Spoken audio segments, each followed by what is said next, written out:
Hi, I'm Chris Montoya and I sell houses, and this is Katie at Cedar and Loom, and she sells, what would you call it? Would you call it a comfortable, relaxing atmosphere? Yes, I guess my shop entails all of that. I am in the business, I guess, or have the gift of healing. So I have herbal remedies that I have created from start to finish. We also, I say we, my daughter and I used to have a shop together, but she's not at this shop, but I still say we.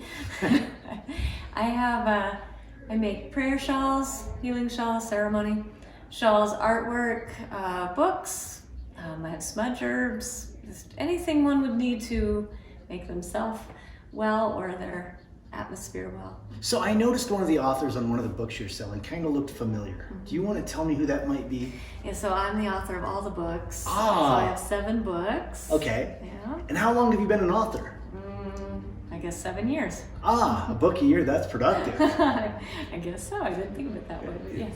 That seems productive to me. So tell me a little bit about this shawl. Okay, so this one was commissioned for someone else for healing. Okay. This particular one is for healing. They had a diagnosis, and her friends wanted to give her something to bring her comfort.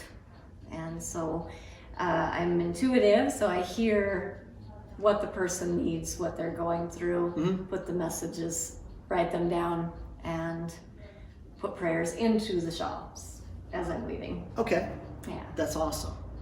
So, do you mind if I ask, because I'm not very familiar with the process, how long does a shawl like this take to produce? I try to give myself a week. Okay, so in a week you can produce this, and what is it produced with? So I use my loom, and every shawl is different. So alpaca, wool blends, this one's cotton, just all different. What's your favorite one to work with? I love baby alpaca. It's so soft. I was going to say, grounding. You know. I asked the question, I kind of knew the answer to that one. So tell me, I see your shop has a lot of different things, from artwork, looks like a few dream catchers, obviously to the shawl work, the loom, which is where we came up with the name. And you said, I wanted to call them tinctures, you called them something else. So they're extracts. Extracts. So all of my medicines are made in a traditional native way. So they are not cut with anything. Things you might get at the store cut 80% with glycerin and water, which is why you have to put it under your tongue. But mine can be in clear bottles. You take them straight, and they work in 3 minutes. Antibiotics work in 24 hours. And the antibiotics are something you put in your mouth or on the site? In your mouth, but then I do have topicals, so I have pain salves and wound healers and such as well. Very cool. And how did you guys?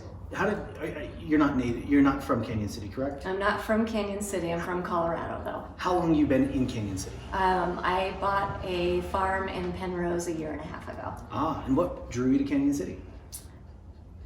We just moved south. My husband and I moved south, originally for cost and the temperature, and because sometimes the universe just has bigger ideas for you than what you thought you were going to be doing. That is the truth there, for sure. So this is kind of outside of your shop, but what's your favorite thing about our area?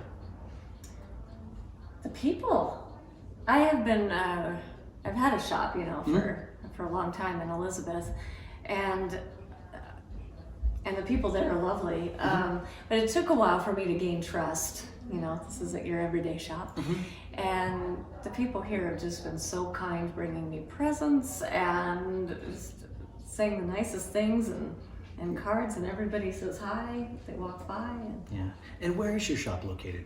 So I had a shop, my daughter now runs it online. It's called White Wolf Medicine, and whitewolfherbs.com, and she's in Elizabeth still. Oh, I'm talking about your shop here in Cañon City. Oh, yes, well, I guess that's where I should have been clarifying. I was like, well, it's right here.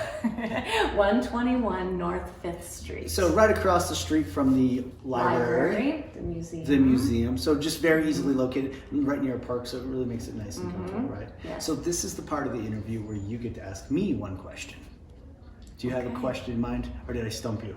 No, I have a question. Uh-oh. All right, so if one were going to look for a house in this area that was close to forest, A forest. close to woods, close to trees, where would you lead them? So in general, I think a very green area in Cañon City, I like Lincoln Park a lot. Lincoln Park is fantastic. And if you're talking about like some of the traditional older wood, taller trees, because if you want to like maybe the scrub oak or something that you could see over, Dawson Ranch. But if you wanted to be where the soil was really, really green or lush in bigger trees, Lincoln Park's a really fantastic area. Anything by the river, I think, if you can find it, the river properties are just, they're fewer and farther between because they're very, desirable.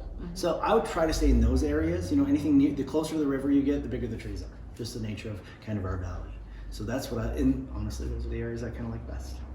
Okay. So awesome. Hey, I really appreciate you taking your time today. Thank you for coming in. Thanks, guys. Chris Montoya, who's gonna sell your house? He'll find you one.